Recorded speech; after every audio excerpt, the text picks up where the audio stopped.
Hello, everyone. Come on in. It's book club number 42, my last 10 book clubs before I go on a break.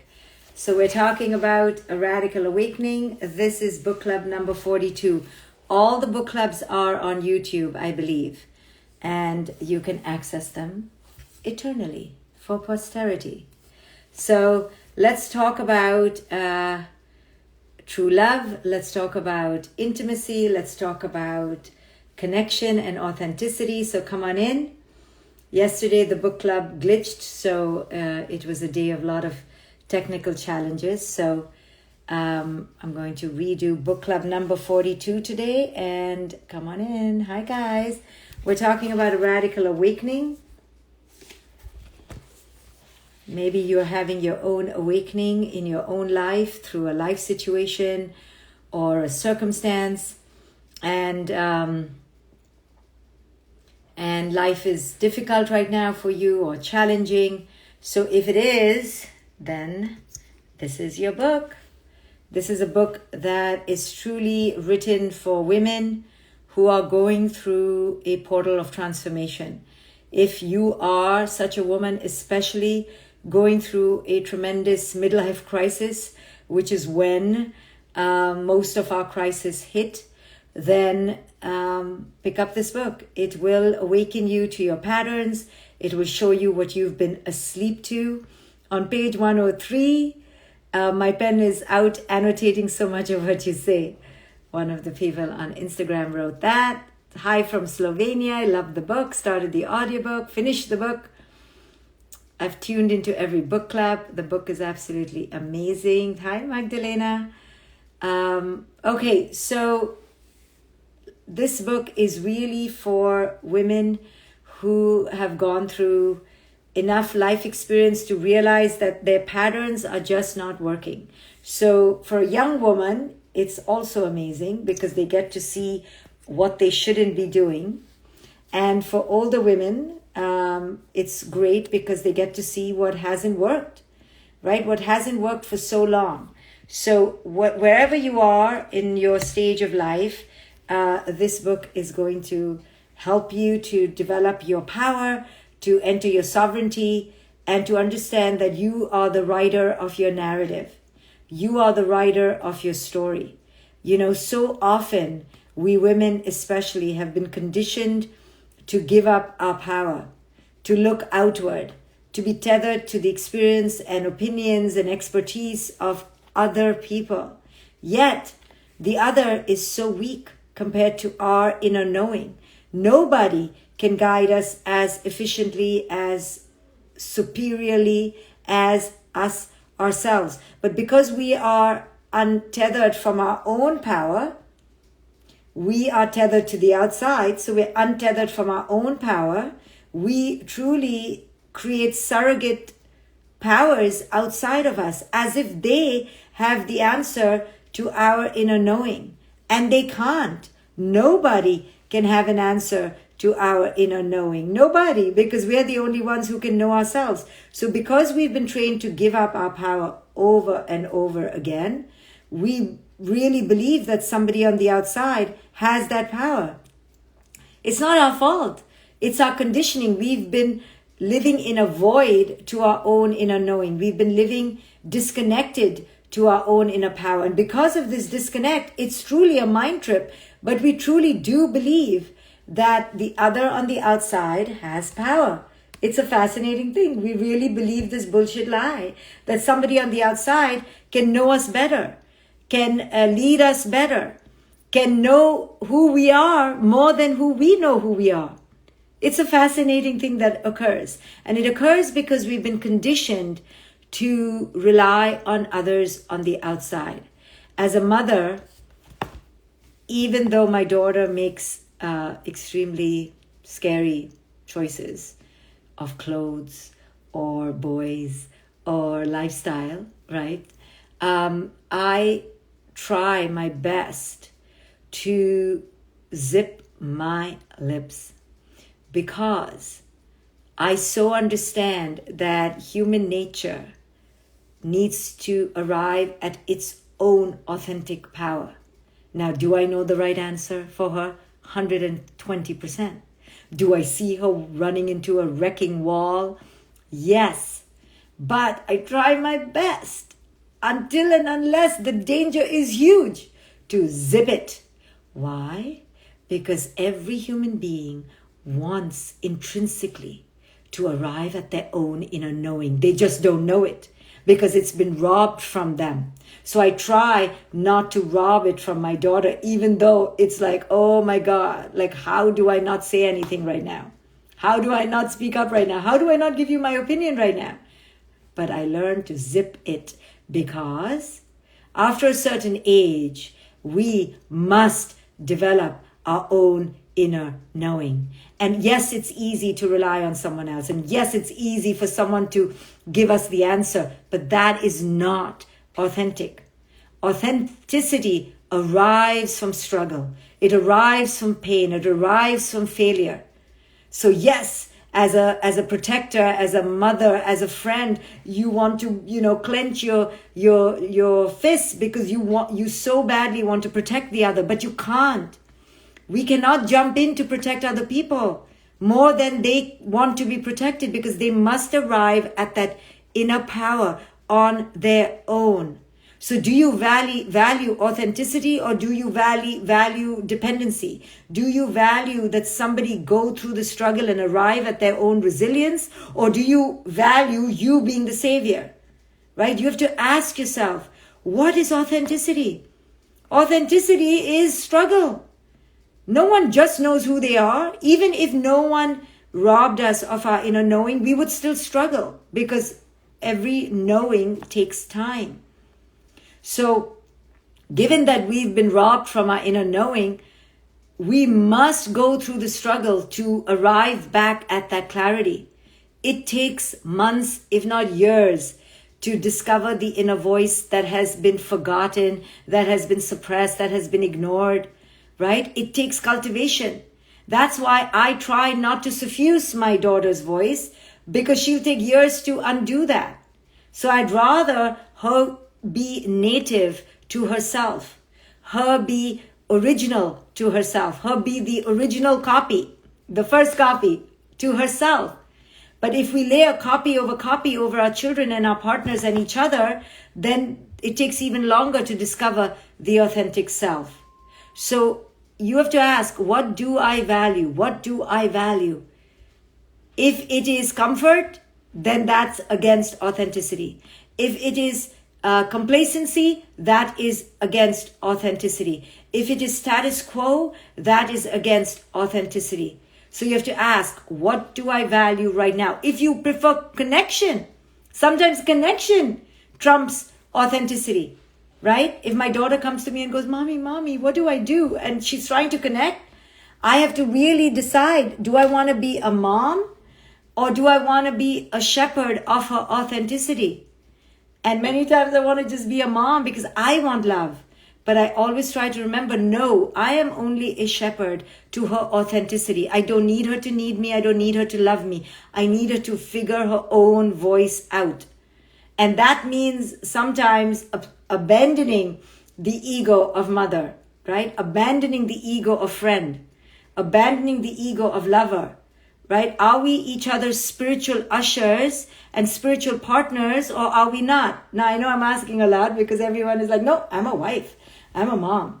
But at the highest calling, we are each other's spiritual partners, yes? So if you tap into that, then you realize that your ego has been identifying with the role, but your true ultimate highest self is to be each other's spiritual partners, which means your ego has to step out of the way. It's not about your love. It's not about you being amazing in somebody else's life. It's about, hey, you do you and flourish. I'm here to guide you and I cannot rescue you.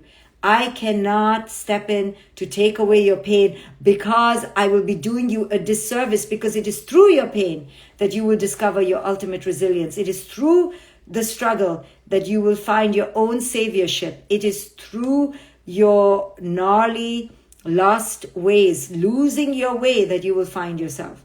So you have to ask yourself, what is the point of this existence? What is the point of my presence in this person's life? If it is for my ego, then I won't be their truest spiritual partners. So, talking about transcendent partnerships, transcendent spiritual ushering of each other requires that we first become our own greatest spiritual partners. No, really, I mean, it's really a cliche that, oh, love yourself and then you can love someone else. But no, really, truly, how do you love yourself? How do you truly be your best companion? Because at the end of the day, you have nobody. It's an illusion that you have anybody, okay? All you have is some other person's company. But that is not your destiny. That doesn't fill you up. The only true filling up is your own connection with yourself. That is the enduring filling up. That is where unconditional love occurs, where you have given up your own egoic barriers to your own union with yourself. So, the greatest transcendent love can only occur when you are fully devoted to yourself. You cannot have great sex with anyone unless you have had great sex with yourself. Yes, sorry. So if you've never had sex with yourself, you're not having great sex with anyone else. I'll tell you why. Because if you don't know what gives you pleasure, how can somebody else give you pleasure? In the same way, if you haven't spent time by yourself, not zoning out, watching Netflix or on a couch, but truly walking or contemplating or reflecting or journal writing or anything that takes you within yourself, then you cannot be truly with anyone else. If you don't really have chemistry with yourself, if you don't think that you're like, wow, amazing company, if you don't think that you are like, wow, really intelligent, really emotionally smart, really psychologically savvy, how are you going to find anyone else like that? Leave alone them find you these things. So it's the same cliche, become the love you want. Yes? Or be the lover that you want. You have to become it. In order to do that, you have to cultivate it. You know, I say unabashedly, I 100% adore myself, even though I can drive myself crazy. 100%. But I have compassion to myself. I find myself funny. I think I find myself attractive. I find myself intelligent. Now you'll be like, oh, such a braggart. And I'm like, no. The only way I can find you anything is if I find me something. So everyone who's like, oh, I don't like myself, but I love you is lying. Oh, I don't think of myself as intelligent, but I think of you as intelligent is lying. Because how, if you're not intelligent, can you find somebody else intelligent? No, what you're doing then is just needing someone, dependent on someone, and or in awe of someone, putting someone on a pedestal. You're not truly appreciating the other person. You can only truly appreciate the other person when you have truly appreciated yourself. So when people tell me, oh, Dr. Shefali, you're amazing, or if they tell me, oh, Dr. Shefali, you're full of shit, neither has anything to do with me, you understand? It has to do with you. You. So I don't take your compliment and I don't take your denigration of me because I've learned that neither have anything to do with me. So similarly, when someone says that they love you, but they are clearly not loving themselves, they don't love you. Sorry. I had a partner once who was always saying, I love you, I love you, I love you. And I always said, no, you need me, you need me, you need me. And they used to get so offended. I love you. I'm like, you need me. But fool me, I stuck around. Okay? Because I loved to be needed. So me too. I was like, I love you. In my head, I'm like, no, I like to be needed. So let's call it what it is. Most of us are in needy, possessive, attachment-based relationships, transactional in nature. I talk about this in many of my courses, especially the one Free to Be. It's a relationship course. It's 50% off. I think if you're struggling in your relationship, you may want to take it. It's 50. All my courses, by the way, are 50% off. If you want to explore them right now, you can use the code SAVE50, SAVE50, and take a course. They will be going off sale August 15th. So go ahead and try that. So if you want to be in a transcendently intimate relationship with someone else, you have to understand yourself. You have to discover who you are. And I'm sorry, that takes pain, that takes solitude, that takes time, that takes being awake and aware, that takes doing the work. Okay, I started my first meditation when I was 21 years old. That is 28 years ago. 28 years. It's a long time coming. This is not like easy street. So if you want to be in more and more transcendent relationships, you have to enter more and more transcendent relationships with yourself. And sexually, emotionally, psychologically. It's all. You just started the course, Alija. Yeah, the Free to Be course is a relationship course, and it is 50% off. Okay, so I write in the book, A Radical Awakening, the best sex has little to do with what happens between the bed sheets and all to do with what happens when we are out of the bedroom. Lasting sexual connection and rhapsody emerge from a deep emotional and spiritual bond. Sexual chemistry is just one facet of the deeper intimacy each person shares with themselves. It doesn't imply sensuality and connection at all. To be sensual and connected means to see the other as a mirror, an echo of the best version of yourself, where the parts of one are found in the other. The resonance between the two is so profound that the separation that exists between their forms dissolves. Everything they do then is sensual because it is deeply emanating from a sense of wholeness. So if you want transcendent intimacy, transcendent sex, you want the best blissful relationship, look no further than yourself. Are you in bliss with yourself? Are you taking care of yourself? Do you wake up every single day and go, I'm going to be psychologically connected to myself. I'm going to take care of my skin, my body, my hair, my muscles, my intellect, my emotion, my financial well-being, my friendships. I'm going to take care of all aspects of me. And the more I water and blossom me, then I become the tree that others come to take shade from. Powerful people, whole people, they don't go looking for anyone. There's nothing to find. You know, any time alone is like hallelujah. Time between relationships is not the time to go look for a relationship. It's to say hallelujah. This is a time to go back to me. This is a time to regroup with me. So we don't go back. We don't go looking. There's nothing to find. Understand this. There is nothing to find. And then you have the potential. When you live with that abundance and that completion and that wholeness, then you have the potential to be in transcendently intimate relationships with all kinds of people and plants and dogs and children.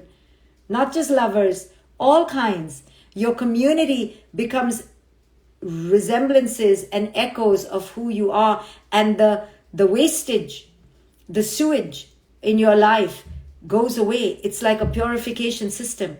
And if sewage shows up, you're like, oh, no problem. I need to purify more. I need to clarify more. I need to enter myself more. No worries. I'll do more work. So everything becomes a reflection of how much work you've done.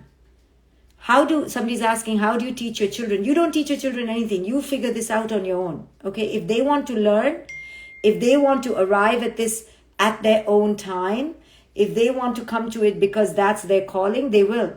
I have no desire for my daughter to be another version of me. Well, I did a long time ago, but I dumped that fast in the gutter. When I awakened, I realized she can't be me. She has to have her own path. Maybe she'll never look at a single video. That's the way the trajectory is right now. She's like, Mom, stay away from me. Don't talk to me. I don't want to hear you. Do not talk about meditation. And I had to let go of my ego wanting her to be this way because it's so amazing. But if it's not her way, it's not her way. So we don't try to convert anyone. Again, we put our eyes back to ourselves and focus on ourselves. So Brooke Penny is asking, is the course for individuals or couples? I want to sign up today. It's for individuals. I'm talking about individuals all the time. A couple is only a truly transcendent couple when the individual is in union with themselves. So all work starts with us. Okay? So I write, true sexual chemistry has nothing to do with how the person looks or how much money they have. Only a little. I must have been smoking something when I wrote this. Hello? True sexual chemistry has nothing to do with how the person looks? What was I smoking? Oh, how much money they have? Okay, scratch. It has a lot to do with how they look and how much money they have, okay? Tell your daughters, do not go after a loser, okay, from the street. Okay, in the book though, that's my higher self talking. When I talk to you now, it's my lower self. And I'm like, wow, I wrote that? Okay, let's see what else I wrote in my higher self. Neither is it something we can create only by imbibing chemicals, as in smoking something like ecstasy or, ayahuasca. No harm in trying though. That's what I say. The real chemist, okay, here. No, I'm serious now, okay? It's actually true. No, really, really true. Money, I don't know. A little bit of money helps, okay? But has nothing to do with how the person looks. No, really, guys, seriously, it really has nothing to do with how the person looks, because when you're connected to someone on an emotional and mental level, they have to look like average, okay? However, the mental and emotional connection overtakes you. You've met somebody whose mind was amazing, haven't you? And their mind overtakes the body, almost. The body cannot be in shambles, okay, like crumbs on the floor. It has to be decent. But let me tell you, what is sexy is your emotional and mental connection. And we women know that, right? When we see somebody who has character, who has charisma, who has heart, who has compassion, who has a mind, that overtakes the body. Now, can I say that it's the same for men? I don't know. But for women, it's different. And we need character. We need a mind. We need consciousness. At least that's what I need. I don't know. Yes, for women, a beautiful mind is so sexy, isn't it? So sexy. Put that with a good body and money, you got the whole package. Okay. But no, this is true. When you're really connected, your body creates its own stimulants and its own psychedelics. One of my boyfriends long time ago was like super good looking, like a model. So boring. So boring. So boring. Prettier than me. Who needs that? We don't need that. When we experience this kind of mental and emotional psychological connection, we touch upon our innate potential to be sexually transcendent. Deep emotional and spiritual connection is the real aphrodisiac. If you've ever felt this, let me tell you guys, it's the ultimate turn on. In an awakened state, to be intimate means to be in time, meaning right here, right now, in time, and into mate. It reflects a deep ongoing connection with the other in the present moment, and in the union to the other means you're awake to the other, you're present to the other, you're attuned to the other, you're alive, you're lit up. The other lights you up. That is true intimacy. The very word intimacy can be broken into me-see, where the me is the part of ourselves we see reflected through the mirror of the relationship. When we are truly engaging in an intimate relationship, the act of sex is not a verb. It is not an action we take that begins and ends with a goal, but it is who we are. We are sex. We don't have sex. We are sex. How about that? Through our touch during the day, our dialogue, our shared memories, and our spontaneous laughter, it's how we experience the other. So, again, this cannot occur if you are not truly intimate with yourself. If you're conscious, if you're limited, if you're inhibited, if you're critical, if you don't love yourself, you're not going to find this with anyone else, because you are in relationship with your own ego. You want to be seen in a particular way. Because you want to be seen in a particular way, you cannot see yourself or the other. It is only when you drop the ego within yourself and truly see your own essence that you can begin to see your children's essence, your partner's essence, your friend's essence, right? You have to get out of relationship with your ego. Most of us are in relationship with our own ego. How am I being perceived? How am I being loved? How am I being liked? That is not intimacy. That is egomacy, right? You are an egomaniac in relationship with your ego, and you think you're in relationship with your child, and you're not. You're constantly coming up your own relationship with your ego. So if you want intimacy, get this book and understand that you can only find it in life, in lovers, in nature, when you walk in your own self. You walk truly in your own skin, truly grateful to be you, to be your authentic self, truly abundant as you are. I'll see you for the next book club when I see you. Only 9 more left, something like that. Bye, guys.